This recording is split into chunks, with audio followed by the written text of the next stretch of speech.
Nós vamos continuar as nossas considerações na carta de Tito. Paulo escreveu a Tito. Vamos continuar vendo no capítulo 3 de Tito, os versículos que nos interessam hoje, pensando ainda na educação de Deus, a educação que vem de Deus, a parte de Deus para o seu povo. Os versículos que nos interessam são os versículos 10 e 11.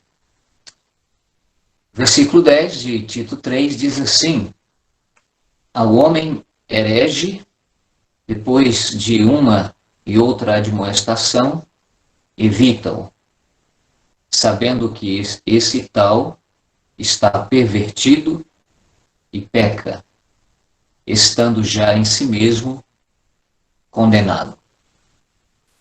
Nós temos olhado, já considerado, tem procurado observar, junto com os irmãos, uma série de conselhos para o povo de Deus em relação aos relacionamentos do povo de Deus, relacionamento dos crentes, crentes com crentes, e os relacionamentos dos crentes fora do ambiente da igreja. Mas reconhecendo, tendo a convicção que mesmo fora das reuniões continua sendo igreja e deve honrar também o nome do Pai Celestial. Então são vários conselhos. Tem conselhos para os servos, ainda no capítulo 2. Nós entramos no capítulo 3 e vemos conselhos para o crente como um cidadão em relação ao Estado, em relação ao governo. Ontem nós consideramos conselhos para os crentes em relação, no tocante ao seu relacionamento com todas as pessoas, destacando a importância de fazer o bom uso da capacidade de falar, e em especial a gente percebe que a preocupação da palavra de Deus ali é no tocante a especulações relacionadas à verdade, relacionadas à palavra de Deus. Então ontem nós observamos os conselhos de Deus nesse sentido. Educação no sentido de sabermos usar a capacidade de falarmos, sendo gentis, sendo bondosos com as pessoas com as quais nos relacionamos, fazendo o uso da voz, da capacidade de falar em todos os sentidos, e em especial quando vai se tratar das coisas relacionadas à palavra de Deus. Paulo aponta o passado daqueles irmãos com a intenção de colocá-los cada um no seu devido lugar, a fim de que, vendo o passado, se lembrando do que eram, se lembrando do que faziam, pudessem ser gentis e ser bondosos enquanto conversava com as outras pessoas. Pode ser que falemos da verdade, pode ser que, conversando com as pessoas acerca do Evangelho, não sejamos tratados bem. Estou me lembrando aqui agora de um esposo crente, mas que tem uma esposa que não é convertida ainda. E ele me disse certa feita que percebia a má vontade da sua esposa quando ele falava do Evangelho para ela. Então pode ser que a reação daqueles que nos ouvem em relação à pregação do Evangelho, em relação à exposição da verdade, pode ser que a reação não seja boa, seja de má vontade, seja de desinteresse, seja de grosseria. Então, para nos fazer bons administradores da nossa fala, enquanto compartilhamos a palavra de Deus, Paulo leva os crentes a pensarem no passado, levando-os a pensar que pode ser que alguma vez eles agiram assim enquanto ouviam o Evangelho, enquanto ouviam alguma coisa relacionada à palavra de Deus. Foram relutantes, foram resistentes até que finalmente foram quebrantados. Então pode ser que a forma como as pessoas reagem ao falarmos da palavra de Deus, seja pela pregação, seja comentando alguma coisa da sã doutrina, as pessoas nos tratem com má vontade. Mas a orientação é para que sejamos educados no tocante ao uso da fala, em especial enquanto nós comunicamos a palavra de Deus. Então, lembrando quem nós fomos, como nós fazíamos, como nós agíamos, e isso pode nos ajudar muito bem, nos motivar a sermos bondosos e gentis com as pessoas com as quais nós compartilhamos a palavra de Deus. Em seguida, ele diz, mas Deus nos salvou. Deus nos salvou. Ao dizer Deus nos salvou, a gente percebe uma ênfase muito grande na salvação pela graça de Deus. Então, se nós somos salvos, se fomos transformados, já que fomos regenerados, transformados, lembremos-nos que foi pela graça de Deus. Não há motivo, não há razão de arrogância, de altivez, de rispidez ao falarmos da palavra com as outras pessoas. Somos o que somos, temos o que temos, não pelo nosso mérito, mas por causa da graça de Deus. Então, ele cita o nosso passado feio, obscuro, ele cita a salvação, mas destacando que esta salvação foi recebida pela graça de Deus. Então, nada de vaidade, nada de altivez. A glória da salvação que desfrutamos, ela pertence a Deus. Paulo escrevendo aos Coríntios, 1 Coríntios, me parece que o capítulo 4, ele fala que uma pessoa não se gaba de algo que recebeu. Então, se a salvação fosse pelas obras, o ser humano teria razão para se gabar. Afinal, ela fez por merecer. Mas isso não é verdade. A salvação, ela é tão somente adquirida pela graça de Deus. Então, nesse caso, salvação pela graça dá todo mérito a Deus, dá toda glória a Deus. Então, não há razão para o crente ser altivo, ser grosseiro em relação, no tocante ao compartilhamento da palavra de Deus. Ele é o que é, ele tem o que tem, por causa da graça de Deus. Agora, nos versículos que lemos, hoje, 10 e 11, os dois versículos, ele aborda uma outra área da vida cristã. Traz a educação para uma outra circunstância, uma outra situação. Os versículos 10 e 11 fala do herege, fala do homem faccioso. Então, a educação da sã doutrina, para o presbitério, e para toda a igreja, para todo crente, em relação ao tratamento que o herege precisa receber. O homem faccioso, o homem que causa divisão, precisa receber. Como a igreja deve tratar, deve lidar com a pessoa que causa divisão?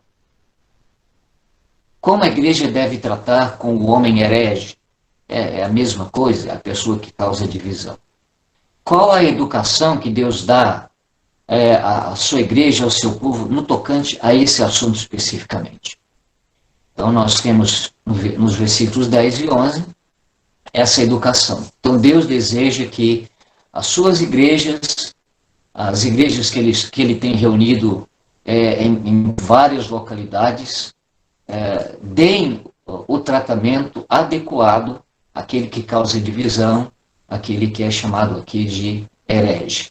Então, a palavra de Deus nos supre também com essa educação, porque a igreja já sofreu com isso no passado bem distante, e a igreja pode sofrer a qualquer momento, em qualquer lugar, com esse tipo de problema, com esse tipo de manifestação, com esse tipo de pessoa.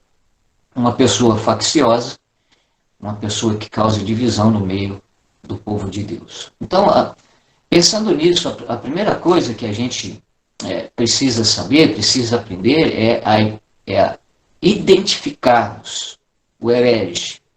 Então, para dar o tratamento que a sã doutrina aponta aqui, a educação que a sã doutrina aponta aqui, para aplicar o tratamento ao herege, a gente precisa saber identificar quem é o herege, né, a pessoa que causa divisão.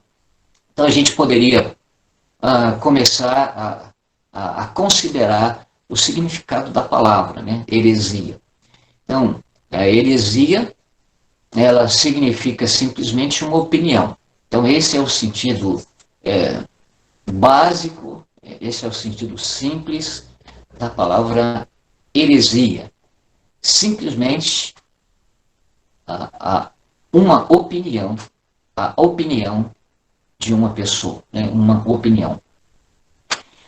Mas heresia é aplicada também, e a palavra de Deus nos supre com exemplos. Ela é aplicada também a grupo de pessoas que escolheram certas opiniões. Então, a palavra heresia, no original hereses, ela é aplicada também a um grupo de pessoas. Não só a uma pessoa, mas também um grupo de pessoas recebe também essa identificação na palavra de Deus. Pessoas que escolheram certas opiniões. Eu separei aqui, por exemplo, Atos capítulo 5, versículo 17. Ali nós vemos sobre a seita. É a mesma palavra, heresia, né? Mas ali é traduzida como seita. A seita dos saduceus. Então, os saduceus formavam um grupo, né, de pessoas que adotaram certas ideias, certas opiniões. Então, o Evangelho diz que eles não criam, os saduceus não criam na espiritualidade, eles não criam em espíritos, eles não criam em anjos, eles não criam na ressurreição. Então, adotaram certas opiniões. Então, não é sem razão que são chamados de seitas, seita dos saduceus, porque é um grupo de pessoas que escolheram certas opiniões. Em Atos capítulo 15, versículo 5, nós vemos a seita dos fariseus. Agora é um outro grupo de pessoas que adotaram também algumas opiniões, e algumas delas diferentes das opiniões dos saduceus. Então, os saduceus tinham as suas opiniões particulares, os fariseus também tinham as suas opiniões. Por isso, seita dos fariseus e seita dos saduceus. Em Atos 26, é onde encontramos pela terceira vez a menção daquele encontro que Paulo teve com o Senhor Jesus Cristo glorificado. Capítulo 9 fala do seu encontro, 9 de Atos, capítulo 22 de Atos, o capítulo 26 também fala. E no versículo 5, eu separei uma frase de Paulo, uma confissão dele. Ele diz: vivi fariseu, conforme a seita mais severa da nossa religião. Então, eles tinham uma religião. E na religião deles, o farisaísmo era a seita mais severa. Então, haviam os saduceus, haviam também os fariseus. Então, a religião dos judeus estava dividida, né? Tinha a seita dos saduceus e tinha a seita dos fariseus. E Paulo confessa: vivi fariseu conforme a seita mais severa da nossa religião. Um grupo de pessoas que adotaram ideias mais severas, opiniões mais severas. Então é mais uma referência na palavra de Deus, onde a palavra heresia é usada para identificar um grupo que escolheu algumas ideias. Mais uma referência só também em Atos capítulo 24, o versículo 5, onde Paulo é acusado de ser o principal agitador da seita dos nazarenos. A seita dos nazarenos. Eles estavam fazendo menção, claro, dos discípulos, judeus e gentios, porque esse era o plano de Deus, criar um novo homem, um novo povo, salvando judeus e gentios e unindo-os em um só corpo, que é a igreja. Então, esse grupo de pessoas deixaram as opiniões dos fariseus, dos saduceus, as especulações filosóficas e aceitaram o evangelho, creram no evangelho. Eram doutrinadas no evangelho. Encontramos Paulo e outros irmãos viajando, pregando o evangelho, depois voltando, passando pelos mesmos lugares, ensinando a palavra de Deus. Por causa da transformação que receberam, por causa agora da prática dos ensinamentos do Senhor Jesus Cristo, eles foram identificados como a seita dos nazarenos. Aqueles que estavam, aquele grupo de pessoas que estavam seguindo os ensinamentos de Jesus, o Nazareno. Somente essas referências para demonstrar isso. Heresia é uma opinião de uma pessoa. Mas a Bíblia usa também a mesma palavra para identificar um grupo de pessoas que adotaram ideias, algumas ideias.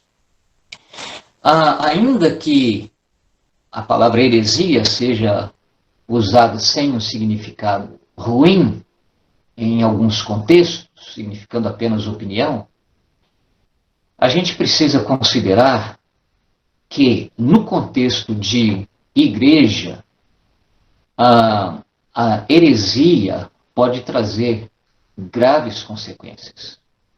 A heresia não faz bem à vida da igreja, à saúde da igreja. No contexto de igreja, a heresia pode trazer graves consequências. Isso acontece quando as opiniões são distorções da verdade. Quando não são convicções simples da palavra de Deus, mas são opiniões distorcidas da palavra de Deus, opiniões distorcidas da sã doutrina. Pode ser prejudicial quando essas opiniões atingem a unidade do corpo de Cristo, a unidade da igreja. E nos faz muito bem, é importante, é interessante que a gente note isso, que a opinião e divisão estão intimamente ligados. Opinião e divisão estão intimamente ligados. E nós precisamos observar a educação que Deus nos tem dado pela sua palavra, nos deixando isso também muito, muito evidente, muito patente aos nossos olhos, que opinião está ligado com divisão. Portanto, a seita, heresia, ela não é bem-vinda à unidade do corpo de Cristo. Ela não faz bem, ela não fortalece, ela não favorece a unidade do corpo de Cristo. Por exemplo, aqueles que violentavam a unidade da igreja em Corinto, criando panelinhas partidárias, porque nós vemos ali na primeira carta, uns dizendo que eram de Paulo, tinha um grupo que dizia, eu sou de Paulo, outro grupo dizia que era de Apolo, um terceiro grupo dizia que era de Cefas, e tinha um grupo exclusivista que dizia que era de Cristo, como se os outros não fossem de Cristo também. Então, pelo menos 4 grupos na igreja.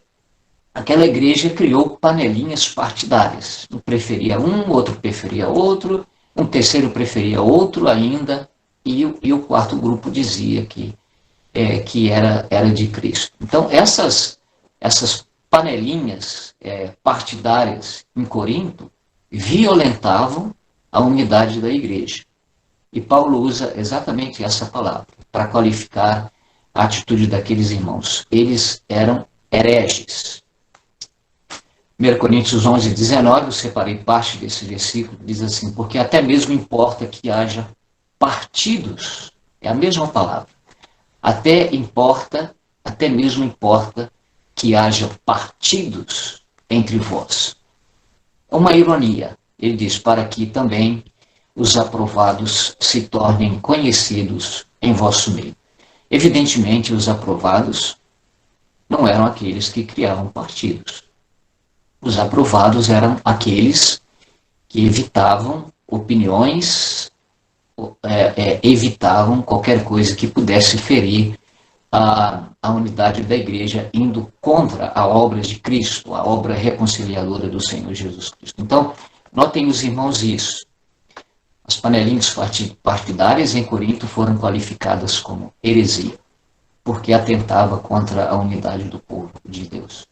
Então, em resumo, a heresia ou seita é completamente oposta e agressiva à unidade da igreja. Então, o que o versículo 10 de Tito 3, 10 e 11 estão ensinando é demasiadamente importante para o povo de Deus aprender, para o presbitério aprender, para cada crente aprender, a fim de que aquele que é herege, aquele que causa divisão no meio do povo de Deus, receba o tratamento adequado, apresentado aqui pela sã doutrina. Irmãos, eu considero significativo que o assunto do herege, do que causa divisão, seja citado logo após ter sido citadas as conversações especulativas. Então, o versículo 8 de Tito 3 diz assim, fiel é a palavra. Num contexto aqui imediato, a palavra que vem falar do evangelho como sendo gratuito, como sendo de Deus, como sendo a salvação de Deus e não mediante as obras dos homens. Fiel à palavra. Essa palavra que anuncia Cristo como o único Salvador, que anuncia a salvação tão somente pela graça de Deus. E não há mérito humano nisso. Fiel é a palavra, Tito 3, versículo 8. E isto quero que deveras afirmes. Eu acho isso muito importante, porque do versículo 2 até aqui, até o 9, o assunto é cuidado com a forma como você usa a sua capacidade de falar. Muita cautela, muito cuidado. Mas quando chega no versículo 8, no tocante à fiel palavra, diz assim, isto quero que deveras afirmes. Então, em relação à verdade, em relação à fiel palavra, abram a boca. Publiquem, falem publicamente. Abram a boca para anunciar, para proclamar a fiel palavra. Para que os que creem em Deus procurem aplicar-se às boas obras. Estas coisas são boas e proveitosas aos homens. Quando abrimos a boca para falarmos da fiel palavra, para falarmos da sã doutrina, na sua simplicidade, na sua basicalidade, sem opiniões, sem distorções, sem especulação, na sua simplicidade. Estas coisas são boas e proveitosas ao homem. A pregação pura da palavra de Deus é boa e é proveitosa aos homens. Mas no versículo seguinte, então, em contraste com a fiel palavra, mas não entre em questões loucas, genealogias e contendas e nos debates acerca da lei, porque são coisas inúteis e vãs. A proclamação da fiel palavra, ela é boa e proveitosa aos homens. Nunca vai trazer prejuízo, nunca vai trazer divisão, nunca vai trazer prejuízo para aquele que a ouve. Mas quando o versículo 9 vai falar de questões loucas, genealogias e contendas, e nos debates acerca da lei, são disputas, são debates onde não se usa armas e punho, mas é onde se usa a língua, a capacidade de falar. Quando vai falar de questões loucas, genealogias e contendas, e nos debates da lei. No versículo 9, Paulo diz, são coisas inúteis e vãs. Então, falar da palavra de Deus é bom e é proveitoso aos homens. Mas entrar em disputas, em contendas e em debates são aquelas conversas que não têm um ponto final. São especulações que não têm fim, que são sempre reticentes, sempre fica alguma coisa para conversar depois, nunca fica nada definido, sempre cabe mais alguma. Essas coisas não são proveitosas, elas não criam estabilidade, elas criam desconfiança e instabilidade. Elas não são úteis aos homens, elas são inúteis e são vãs. Então, depois de falar acerca desse assunto, no versículo 10, entra o assunto do herege, entra o assunto do homem que faz divisão no meio do povo de Deus. Irmãos, eu considero isso muito significativo. O herege ter sido citado logo depois, logo após as conversações especulativas do versículo 9. Porque, de fato, essas conversas, esses debates inúteis e vãs, criam ideias e criam ideólogos. Esses debates vão vão levar os debatentes, podem levar os debatentes a essa situação extrema de causar divisão no meio do povo de Deus, de atentar contra a obra reconciliadora de Cristo, dividindo o povo de Deus, não pela pregação da palavra fiel, mas pela insistência dos debates, dos assuntos acerca da lei e de tantos outros assuntos reticentes. Então vem a heresia. Isso também deve ser uma instrução para nós. A gente precisa ter muito cuidado com as nossas conversações para nós não termos esse final tão triste e recebermos essa qualificação de herege, de homem faccioso, de uma pessoa que causa divisão no meio do povo de Deus. Não pela pregação da palavra fiel, mas por causa dos nossos debates acerca da palavra de Deus. As ideias humanas estão intimamente ligadas a divisões. As especulações acerca da verdade têm sido um grande fator de divisão do povo de Deus. Mas vale lembrar, sempre, que a verdadeira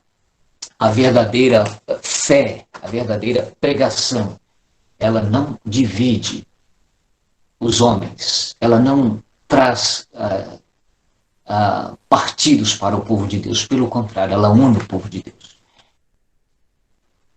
Eu preciso citar uma referência de Atos 2:42, onde encontramos os irmãos ali perseverantes. Perseveravam nas orações, perseveravam na comunhão, perseveravam no partir do pão. E não acho que é simplesmente por uma distração do espírito, mas por instrução mesmo. A primeira coisa a ser citada é a doutrina dos apóstolos. Perseveravam na doutrina dos apóstolos e na comunhão, e no partir do pão, e nas orações. Encontramos ali uma igreja unida, uma igreja fortalecida pela palavra de Deus, pela instrução da sã doutrina. Então, a pregação, ela não divide o povo de Deus. A pregação da palavra fiel, ela é útil, ela é proveitosa, ela fortalece, ela dá manutenção, ela manutende a unidade que o Espírito de Deus opera e cria no meio do povo de Deus.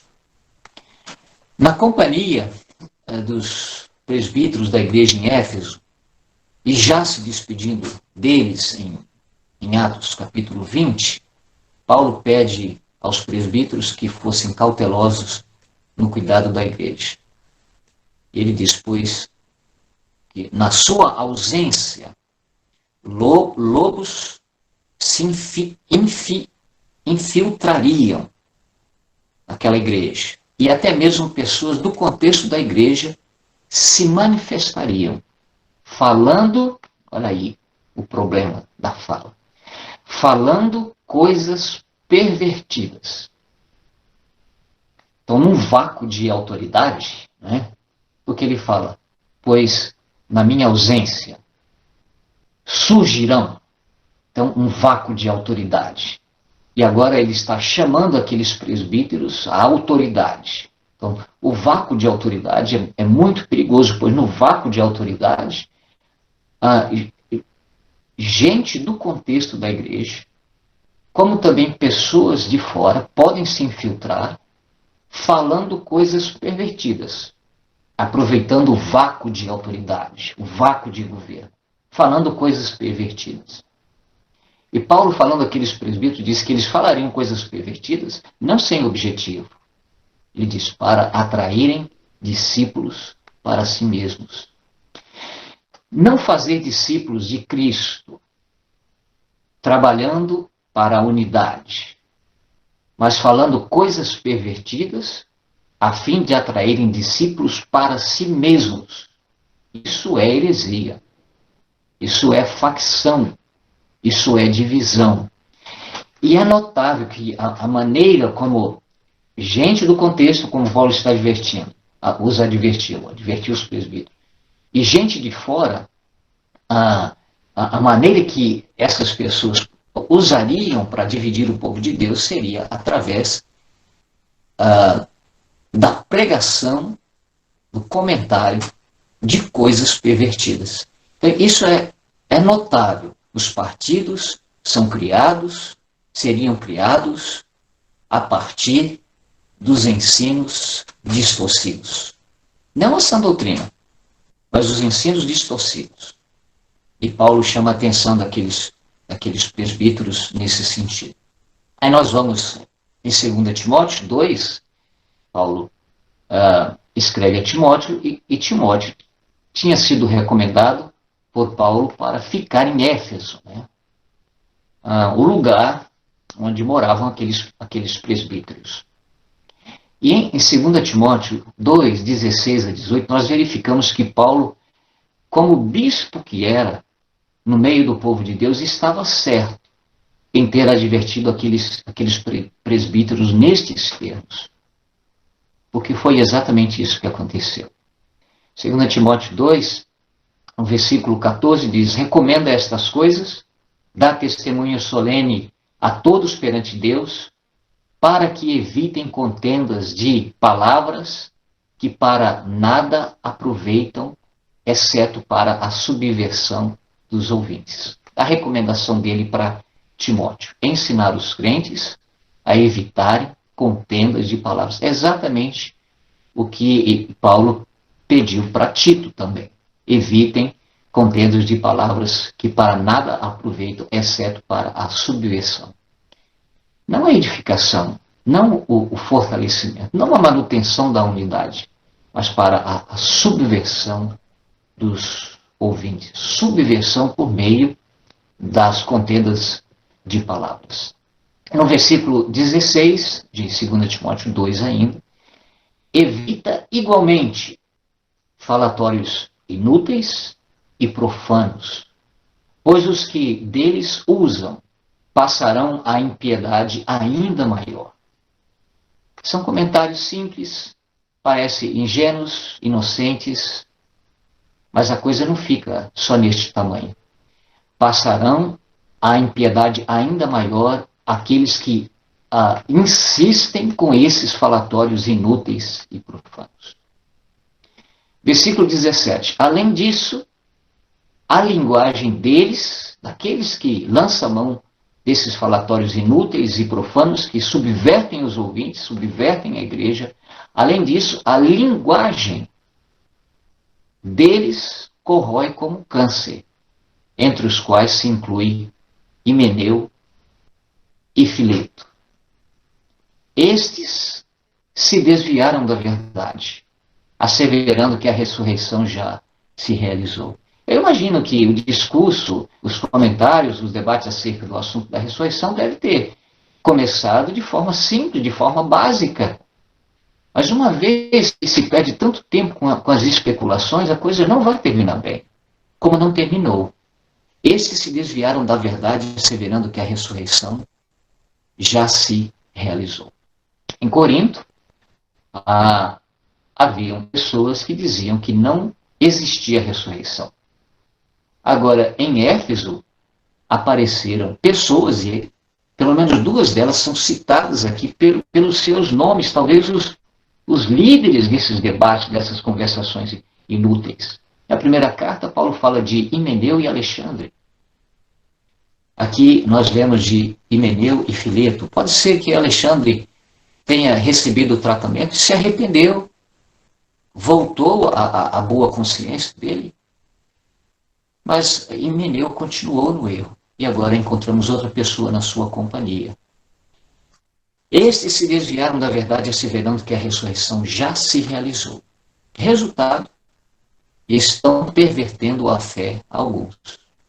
Divisão no meio do povo de Deus, e essas divisões são consequentes de falatórios inúteis e profanos, e não por causa da pregação da palavra fiel. Tem uma outra referência sobre o efeito negativo das conversações inúteis, numa outra passagem, 1 Timóteo capítulo 6, versículo 20. E tu, ó Timóteo, guarda o que te foi confiado, evitando os falatórios inúteis e profanos. Notem, irmão, a insistência da palavra de Deus sobre esse assunto. Evitando os falatórios inúteis e profanos e as contradições do saber, como falsamente lhe chamam. Pois alguns, professando, se desviaram da fé. A graça seja convosco. Alguns professando se desviaram da fé. Outras pessoas que se desviaram da fé por causa de falatórios inúteis e profanos. Abraçaram esses falatórios, adotaram como suas opiniões, se desviaram da fé. Mais uma vez, um exemplo do prejuízo que o povo de Deus pode sofrer por causa da heresia, por causa da divisão, consequentes dos falatórios inúteis, dos debates acerca da lei, de especulações de assuntos que não têm resposta. Então fica para nós muito evidente, olhando para essas referências das Escrituras, que as conversações loucas são potenciais criadoras de partidos na igreja de Deus, no meio do povo de Deus. Então, oportunamente, nesse contexto que estamos tratando, esse assunto que estamos tratando, vale a pena considerar a recomendação de Paulo a Timóteo também, na segunda carta de Timóteo, no capítulo 2, no versículo 15. Procura apresentar-te a Deus aprovado, como obreiro que não tem de que se envergonhar, que maneja bem a palavra da verdade. Uma recomendação muito importante, muito solene. E a gente precisa se apegar a essa recomendação. Procura apresentar-te a Deus aprovado. A palavra aprovado aqui tem uma história. Naquela época de Paulo, não havia bancos, não havia também papel moeda.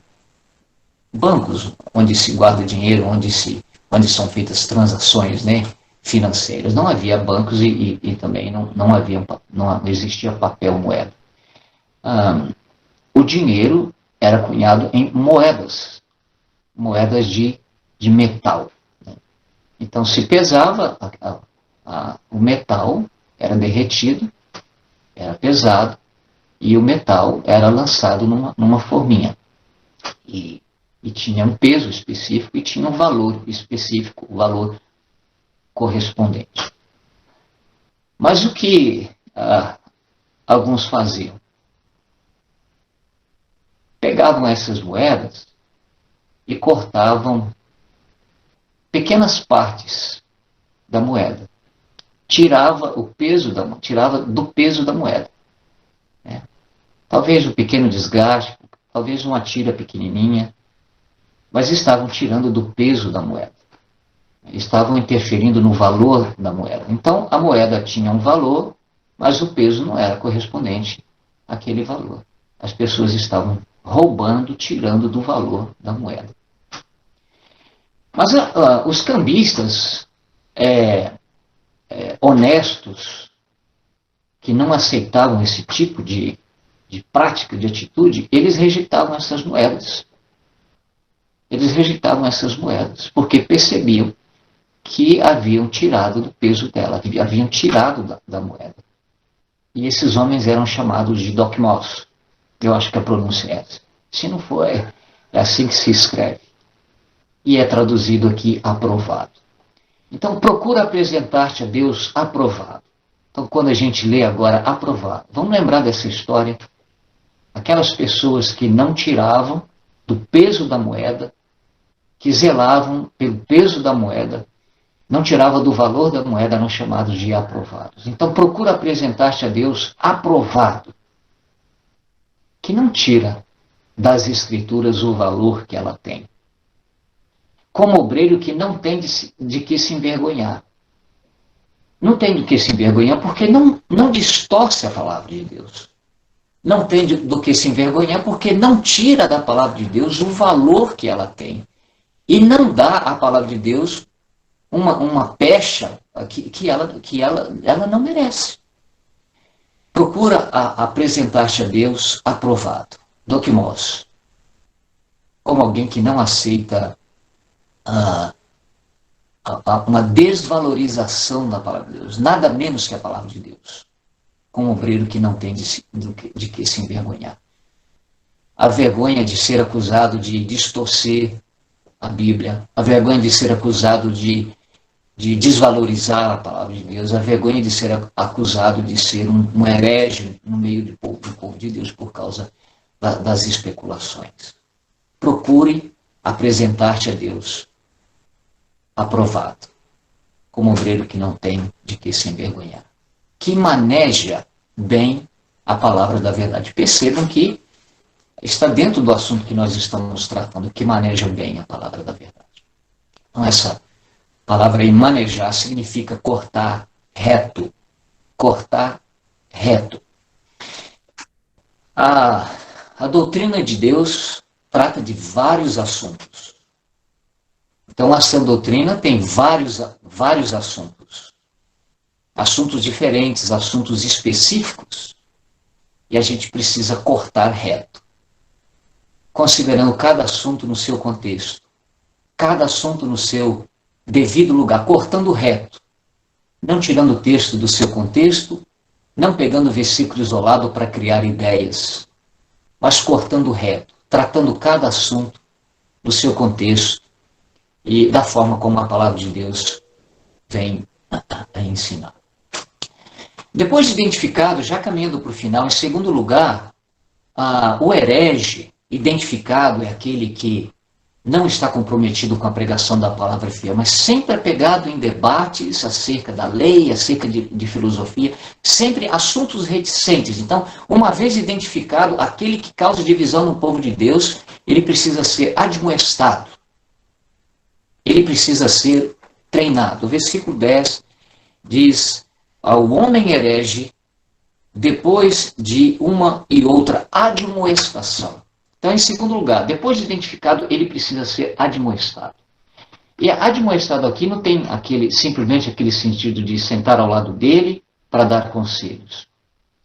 Admoestado aqui tem o sentido de repreender, de treinar a sua mente repreendendo-o. Treinar a sua mente por meio da palavra de Deus. Então, notemos, identificado o herege, as primeiras ações devem ser para a recuperação do desviado. As primeiras ações precisam ser ações educativas. A primeira medida educativa. Admoestá-lo. Treinar a sua mente repreendendo. Treinar a sua mente pela palavra de Deus. O transgressor, neste caso, o herege, o homem que causa divisão, o transgressor precisa ter oportunidade para arrependimento, precisa ter oportunidade para reflexão, para arrependimento, para a volta às Escrituras. Eu estou dizendo isso porque no versículo 10 nós lemos, depois de admoestá-lo primeira e segunda vez. Primeira e segunda vez. Admoestar não só uma vez, mas duas, se for necessário. Porque ele precisa de uma oportunidade para se arrepender das suas más obras, dos seus desvios, das suas ações que têm causado divisão no meio do povo de Deus. A intenção deve ser endireitá-lo. Eu vou citar 2 Timóteo 2, 25, que diz assim: disciplinando com mansidão os que se opõem, na expectativa de que Deus lhe conceda não só arrependimento, para conhecerem plenamente a verdade. 26. Mas também o retorno à sensatez, livrando-se eles dos laços do diabo, tendo sido feitos cativos por ele para cumprirem a sua vontade. Precisam ser admoestados mais de uma vez, se for necessário, para que ele tenha uma oportunidade de arrependimento. Em terceiro lugar, caso o herege identificado recuse as admoestações, então, e persista em dividir o povo de Deus, através das suas conversações inúteis, vem então o tratamento recomendado pela sã doutrina. Evita-o. Identificado, precisa ser admoestado. Treinado. Se ele rejeita a admoestação, evita-o. Então, esse é o tratamento que a sã doutrina recomenda para a igreja no tocante a alguém da igreja ou alguém que está infiltrado na igreja que tem causado divisão. Ele precisa ser evitado. Então, tem o sentido de colocá-lo de lado, tem o sentido de afastá-lo. E evitar o herege será negá-lo a chance dele fazer o que ele mais gosta. Batalhas verbais, controvérsias e divisão no meio do povo de Deus. Eu acho interessante essa ordem, porque pode parecer ao crente aprovado ser vergonhoso não debater. É uma vergonha não debater. A gente precisa debater. A sã doutrina não está recomendando debate. Você não vai debater com um herege. Você vai admoestá-lo. E se ele recusa a admoestação, ele precisa ser evitado. Então, aqueles que amam a palavra de Deus na sua simplicidade, aqueles que amam a verdade de Deus, pode ficar parecendo que é uma covardia não debater. Mas é exatamente isso que a sã doutrina está recomendando. Não debater, mas evitar o homem herege. A forma como Paulo faz essa recomendação também é interessante. Evita-o é uma ordem. Evita-o é urgente, porque está no presente. Evita-o agora. Né? E é uma ordem também. E é ativo. Né? Então, eu preciso evitá-lo. Eu acho isso interessante porque pode acontecer do presbitério da igreja ter identificado um herege. Mas deixa o herege por conta própria. Ele vai desistir, ele vai desanimar. E deixa ele agindo. Evita-o aqui não é uma recomendação para o herege. É recomendação para a igreja. A igreja deve evitá-lo. E evitar pode significar negar-lhe a palavra publicamente. Como é que um herege, um causador de divisão, vai encontrar liberdade no meio do povo de Deus para fazer uso da palavra publicamente? Então, evitar poderá ser negar-lhe a palavra publicamente.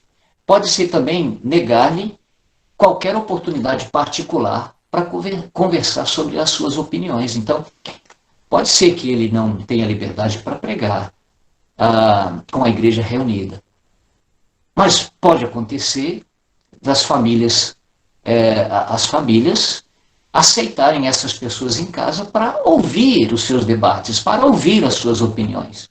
Então, evitá-lo pode significar negar-lhe a palavra publicamente, pode também significar evitar qualquer oportunidade particular para conversar sobre as suas opiniões.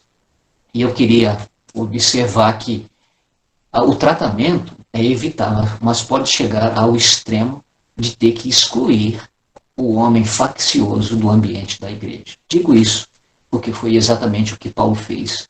Disse que fez, escrevendo em 1 Timóteo capítulo 1, versículo 20. Entregou a Satanás aquelas pessoas que estavam trazendo prejuízo ao povo de Deus. Então, irmãos, é notável a seriedade que a sã doutrina dá aos desvios doutrinários. Não é coisa de pouca importância. Finalmente, o versículo 11 explica por que o herege precisa ser evitado. Ele está pervertido. Por isso, ele precisa ser evitado. Ele está pervertido. Ele foi virado ao avesso. Ele está desviado do caminho da verdade. E mais, ele vive pecando. É um pecador voluntário. É um pecador deliberado. Ele deliberou fazer isso. Deliberadamente e conscientemente ele faz isso. Ele vive pecando. É por isso que deve ser evitado. E Paulo diz mais aqui. Por isso, por si mesmo, está condenado. Por si mesmo está condenado. Ele tem em si a condenação por si mesmo. Ele foi admoestado, mas persiste voluntariamente no erro. Ele deveria mudar de conduta,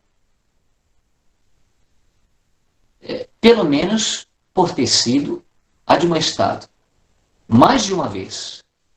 Mas ele persiste no erro. Ele se autocondenou porque preferiu ser colocado de lado. Ele preferiu ser evitado. Ele preferiu ser colocado de lado porque não aceitou a admoestação. Eu termino por aqui as minhas considerações em relação a essa educação da sã doutrina. Como a igreja deve tratar o herege, o causador de divisão. Que o Senhor nos faça sábios e corajosos para zelarmos pela palavra de Deus e cumprirmos com ela segundo a educação que ele nos tem dado. Muito obrigado pela sua atenção e tenha um bom dia.